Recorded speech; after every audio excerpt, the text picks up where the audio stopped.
Magandang araw sa lahat. Welcome sa aming podcast kung saan pinag-uusapan namin ang mga teknolohiya at isyong nakakaapekto sa kabataan at lipunan.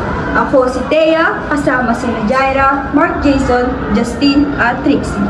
Sa episode na ito, tatalakayin natin ang Artificial Intelligence o AI. Alam nyo ba, halos lahat ng ginagawa natin ngayon may AI na kasali, mula sa pag-aaral hanggang sa social media.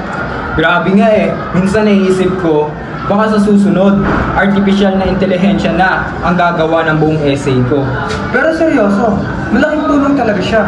Pwede siyang gumawa ng summaries, mag-explain ng mga complicated na topics, o magbigay ng examples para sa mas madaling matututunan. Oo, pero may downside din. Kapag nasanay tayo sa AI, baka humina ang sariling critical thinking natin. Tama si Trixie, kaya challenge din. Paano gamitin ang AI para makatulong pero hindi tayo umaasa ng sobra? Exactly! Parang AI is a tool. Kung tama ang paggamit, kaibigan siya. Kung mali, pwede rin siyang kalaban. Parang sa art or writing, nakakatulong siya sa inspiration, pero kung lahat gagawin ng AI, baka mawala ang sariling style mo. Yes, kaya sa learning, pwede siyang study buddy, pero hindi dapat siya ang gumagawa ng lahat ng trabaho natin. At yun ang pinakamahalaga, responsable na paggamit.